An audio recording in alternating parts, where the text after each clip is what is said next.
Alors, eh bien, bonjour à tous, ici Radio Latinos 33. Alors, on est ici aujourd'hui dans un magasin portugais, dans une épicerie fine, plus précisément, à Obrigado, avec Carla. Carla, bonjour. Bonjour. Alors ici, est-ce que vous pouvez nous expliquer un petit peu le concept?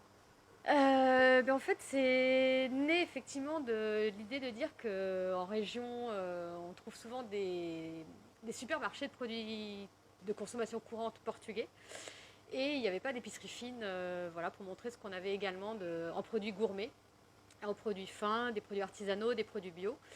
Et du coup, voilà, est née l'idée de créer effectivement Obrigado Épicerie Fine. Pour vous, c'était vraiment important de garder cet héritage, de le mettre en avant?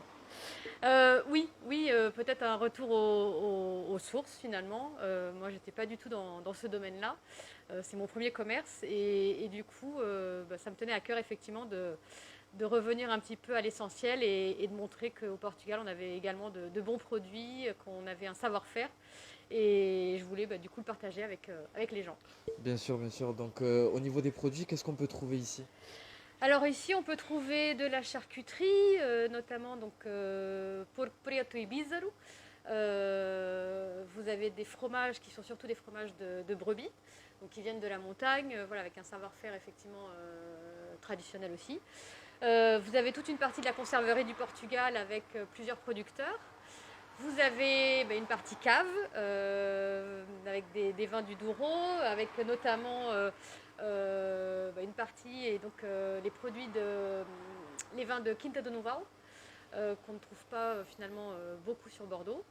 Et puis après, vous avez toute une partie épicerie sucrée avec des miels bio, des confitures artisanales, des biscuits, de quoi faire des apéritifs et donc un partage en famille, entre amis.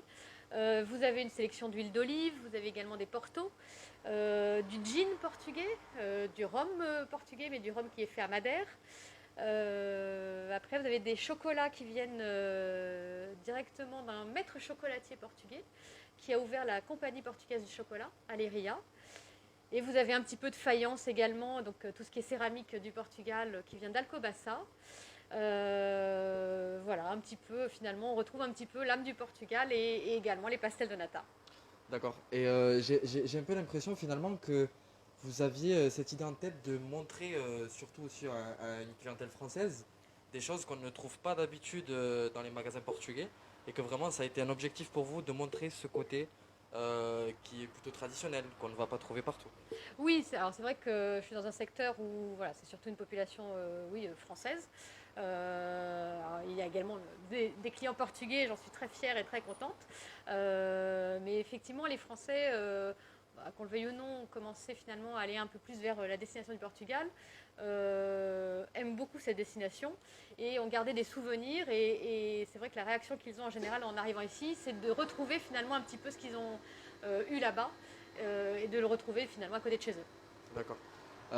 Justement, au niveau de la situation actuelle, la crise sanitaire, etc., est-ce que pour vous ça a été une grande difficulté ou quand même vous en êtes sorti, ça s'est bien passé pour vous la crise, parce qu'on sait que au niveau des commerces c'est compliqué.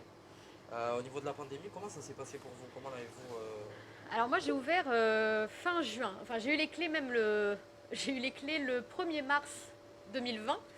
Et puis le 15 mars on était tous confinés sur le premier confinement. Et du coup c'est vrai que ça a été quand même un grand stress en me demandant ce que j'allais bien devenir. Et au final j'ai réussi à ouvrir ma boutique. J'ai ouvert donc fin juin. Très fière et très heureuse d'avoir réussi à ouvrir. Et après, l'impact, on le ressent parce que moi, je privatise ma table le midi pour des apéritifs déjeunatoires et ça, je ne peux plus le faire. Les gens peuvent également grignoter quelque chose et goûter les petits rissóis, donc les petits beignets portugais au cochon de lait, notamment avec une bière, pourquoi pas. Bon, tout ça, on ne peut plus le faire. Donc on s'adapte et on fait autrement. Et on va dire que pour l'instant, l'accueil est très positif et voilà, j'espère que ça va continuer et se développer. D'accord, évidemment c'est très positif. On dira peut-être notre mot en écrit, mais en effet la boutique est absolument sublime. Où est-ce qu'on peut vous trouver sur les réseaux? Alors on peut me trouver, donc j'ai un site, Obrigado Épicerie Fine, mais j'ai également, donc je suis sur Instagram et sur Facebook. D'accord, très bien. Eh bien c'est sur ça qu'on vous laisse, en vous souhaitant une bonne journée. ici à Obrigado Épicerie Fine. On se retrouve pour une prochaine fois. Bon dia a todos.